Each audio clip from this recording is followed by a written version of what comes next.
big policy announcements ahead of this month's federal budget. Among them, a $6 billion infrastructure fund to help build new homes. But there are strings attached. Provinces and territories have to meet certain conditions to access most of the money, like, for instance, allowing more multi-unit buildings.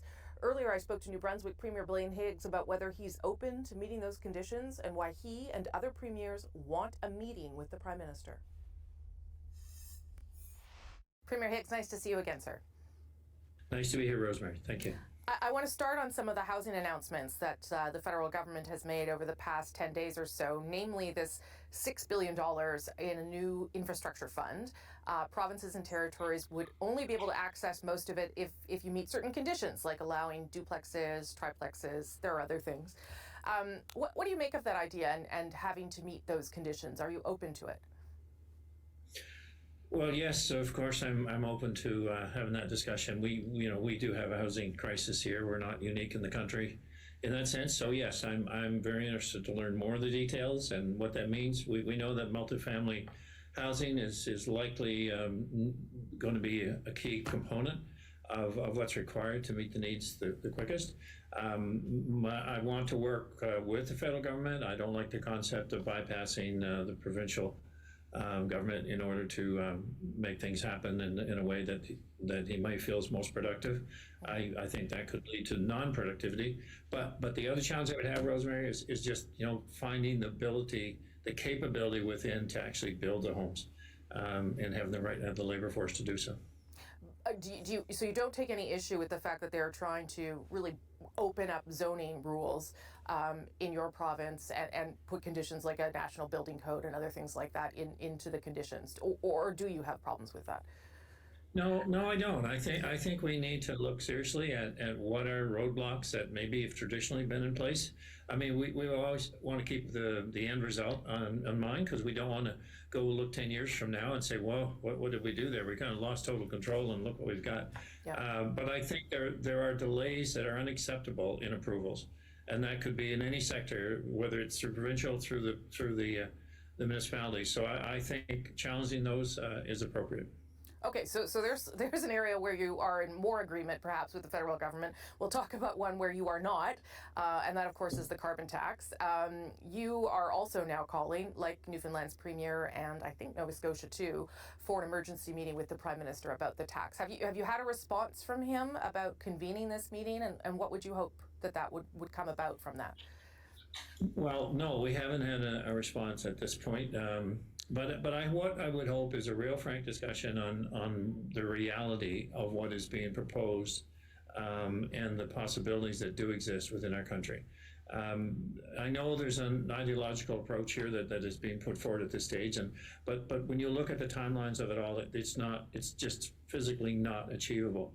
But the bigger picture with all this as well is what an impact the actual country can have on world emissions.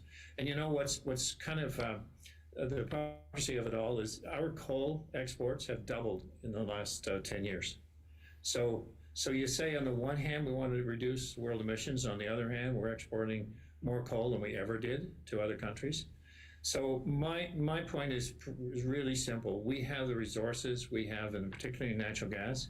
We can shut down coal plants, not continue to fuel them around the world, to really have an impact on emission reductions. But the government of Canada's goal is to reduce emissions in Canada. Is that not also? Do you not think that that's the right goal? Is that not also your goal in your province to focus on where you can control things?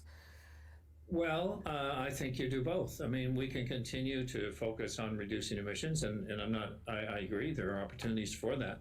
But to limit our ability to have the major impact on the world and have so much more than the 1.8% that we contribute, that's the part that it doesn't make sense to me, that why we would not do both.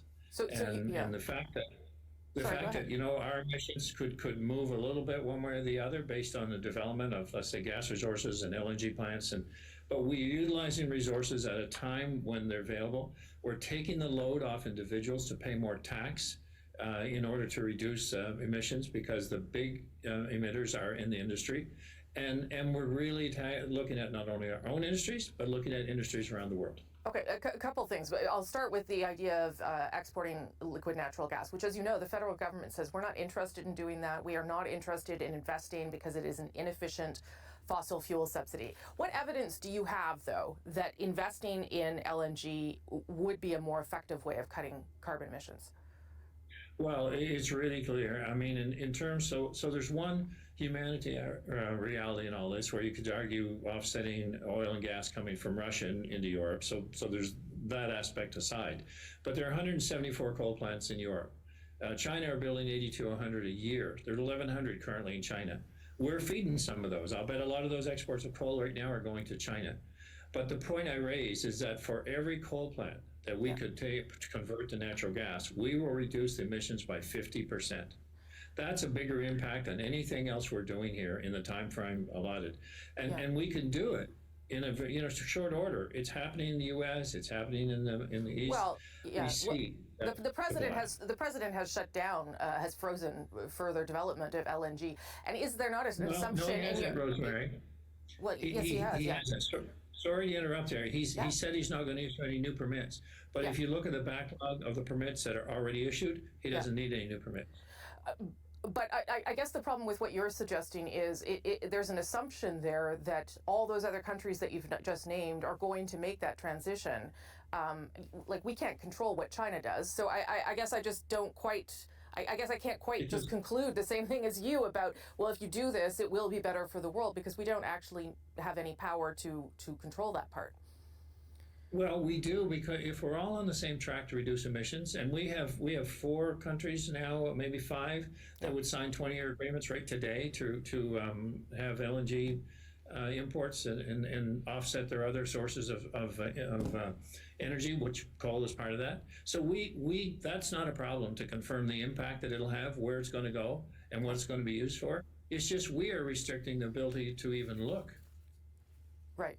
So the federal government has said to provinces, as you know, if you have a better plan, write it up, send it to me, and we'll see whether you still need the federal backstop. Are you going to do that? Yes. Is that something? Yes. And what will be in that plan that you will send?